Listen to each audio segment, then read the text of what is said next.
Importancia de Belén y Nazaret. Hablemos de Belén. Hoy los estudiosos sostienen que el nacimiento de Jesús en Belén, más que una indicación histórica, es una exposición teológica. O sea, los evangelistas Mateo y Lucas pretendieron transmitir una idea religiosa, pero enunciada en forma de relato histórico, con el fin de dejar una enseñanza. ¿Y cuál es la enseñanza que quisieron expresar con el nacimiento de Jesús en Belén? Quisieron decir que Jesús era el famoso Mesías esperado por el pueblo de Israel. Para entender esto, hay que tener en cuenta que para la mentalidad judía, el futuro Mesías tenía que ser un descendiente de la familia del rey David. Esta esperanza se fundaba en una antigua promesa que el profeta Natán había hecho al mismo rey David, cuando éste vivía. Según esa profecía, Dios había asegurado a David que nunca iba a faltar un descendiente suyo como sucesor en el trono de Jerusalén.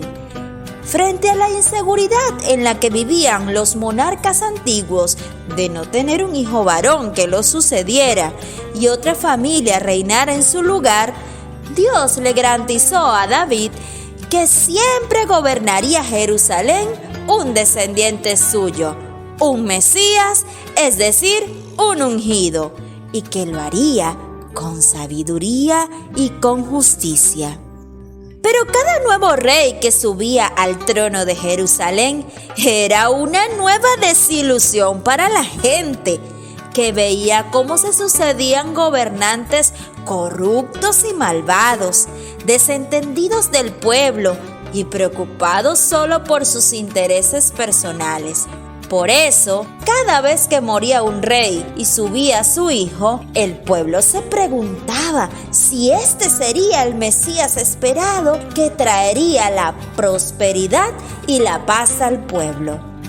Hacia el año 500 a.C., apareció en Jerusalén un profeta anónimo anunciando que iba a modificar las expectativas que hasta ese momento había sobre el Mesías.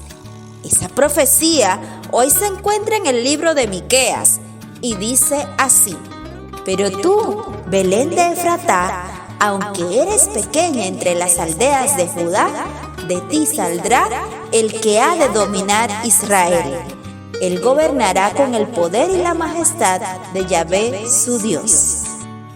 El profeta anunciaba que sí iba a llegar el tan ansiado Mesías, pero hacía una aclaración: iba a venir de Belén, de donde procedía el rey David. Hasta ese momento, todos los reyes nacían en Jerusalén, la capital del país, porque allí se había establecido David y allí estaba la corte real. Pero ahora Miqueas anuncia que el futuro Mesías, descendiente de David, procederá de la ciudad de David, Belén, y no de Jerusalén. Lo que el profeta quiso decir era que Dios no miraba con buenos ojos a la corte de Jerusalén. Esta ciudad en la que se habían prostituido tantos reyes con el lujo y el poder no era el mejor ambiente para que surgiera el Mesías. David, el rey más grande que tuvo Israel, había nacido en la humilde Belén. Si ahora ellos querían tener al nuevo Mesías, había que volver a preparar el mismo ambiente de Belén.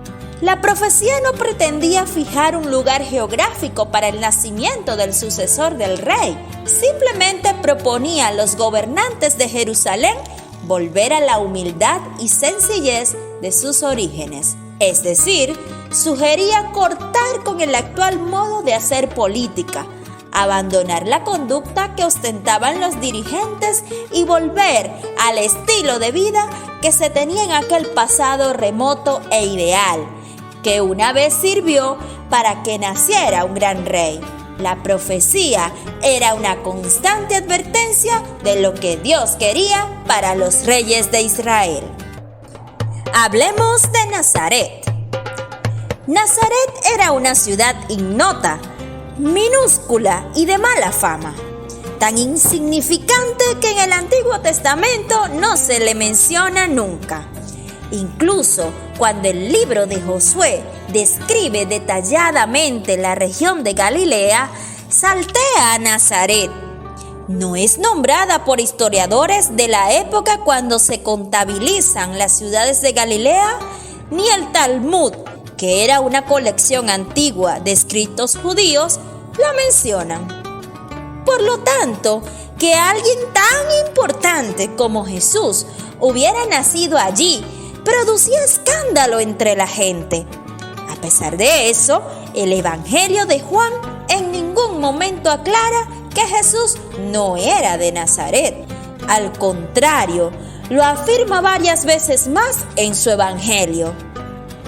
Algunos lo rechazan como Mesías porque sabían que había nacido en Nazaret y comentaban: ¿acaso el Mesías va a venir de Galilea? ¿No dice la Escritura que vendrá de Belén? Y no querían creer en él. Por eso Natanael le dice: ¿acaso de Nazaret puede salir algo bueno? Y nadie se encargaba de explicar que Jesús había nacido en Belén. De este modo, Jesús nació en Belén, pero cuando lo presentan en su vida adulta, lo llaman Jesús de Nazaret, indicando así que allí vivía. Para nosotros, ambas ciudades tienen una gran enseñanza que se esconde en lo humilde y sencillo, en lo común y cotidiano.